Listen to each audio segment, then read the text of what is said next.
On August 8, 2024, Colin Huang briefly became China's richest person. On August 26, 2024, 18 days later, he lost $14.1 billion in a single day. Not because a warehouse burned down, not because shoppers suddenly deleted the app.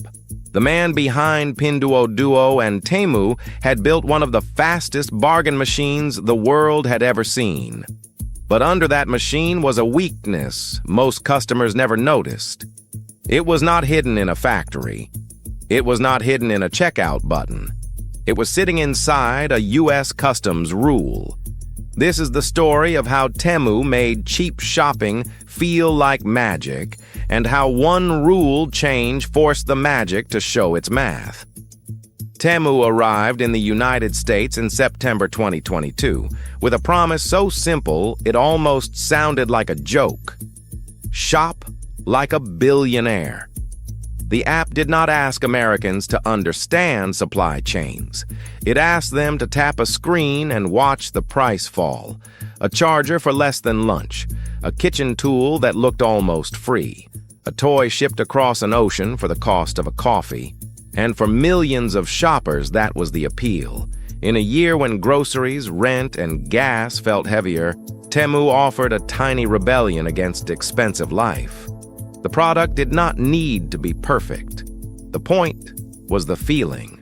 For a few dollars, the buyer could win. But the money behind that feeling was enormous. J.P. Morgan estimated that Temu spent about $1.7 billion on advertising in 2023 and could spend $3 billion in 2024. It bought Super Bowl attention. It bought social feeds. It bought the bored moment when a person opens a phone with no plan to shop and leaves with a cart. That was the first clue. If the products were unbelievably cheap, but the ads were unbelievably expensive, then somewhere inside the system, someone had to absorb the difference.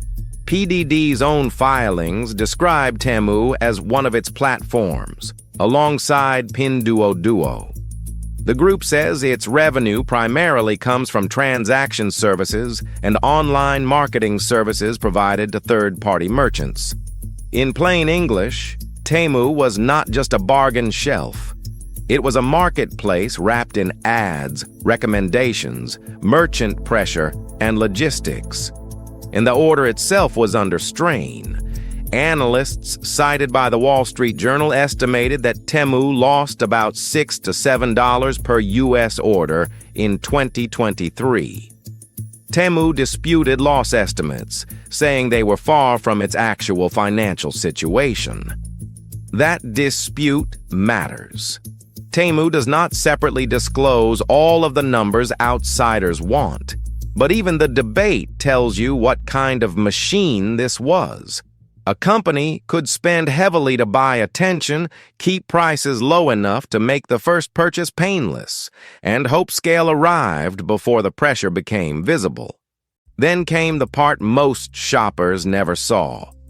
Under a U.S. rule called de minimis, many low-value packages could enter the country with lighter customs treatment and no duty when eligible.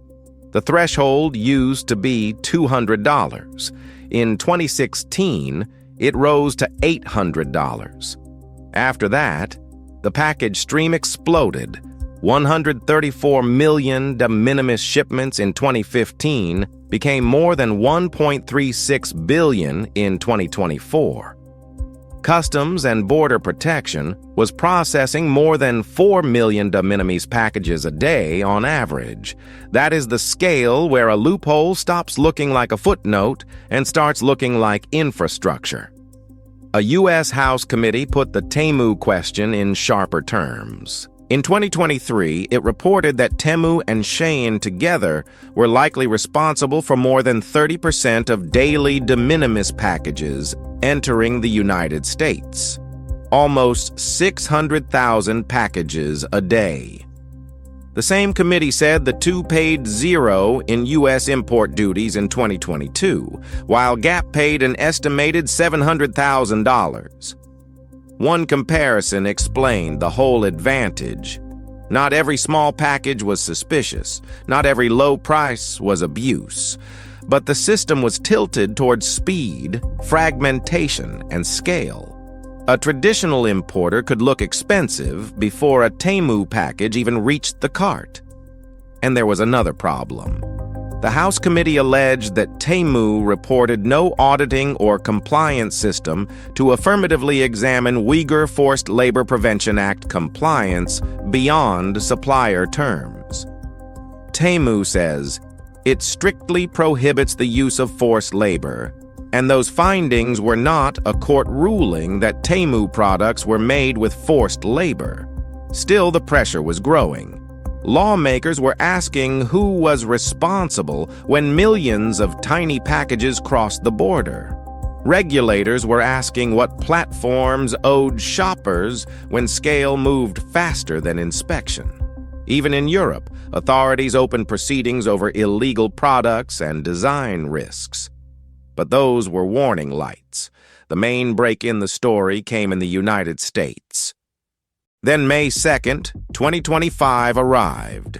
Starting that day, goods from China and Hong Kong no longer received the same de minimis treatment for eligible low-value imports. Customs said requests for de minimis entry and clearance for ineligible shipments would be rejected. What had looked like magic suddenly looked like math. Temu had already added import charges in late April that reports said roughly doubled prices. Then it halted the old direct China to U.S. shipping model for many goods and shifted the American storefront toward U.S.-based warehouses and local sellers. The promise did not disappear in a press release. It changed in the checkout. For shoppers, the difference was immediate.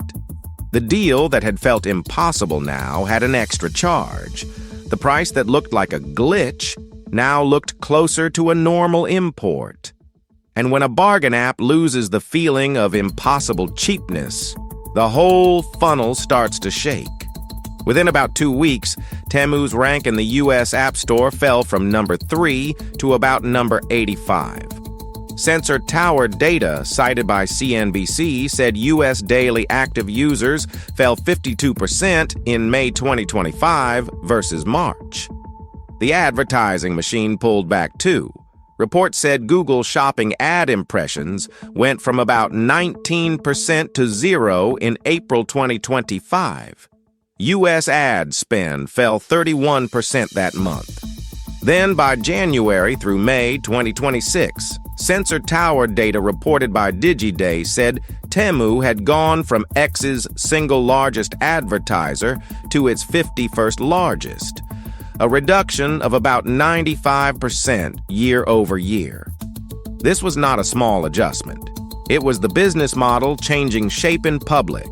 The same border rule that helped the bargain appear now made the bargain harder to promise. The same ad machine that filled the app with buyers became harder to justify when prices rose. PDD's first quarter 2025 operating profit fell 38% year over year. And now Colin Huang's 18-day fall looked less like a personal finance story and more like an early signal. On paper, he had touched the top of China's wealth rankings. Then the market saw fragility inside the machine, and $14.1 billion vanished from his fortune in one day.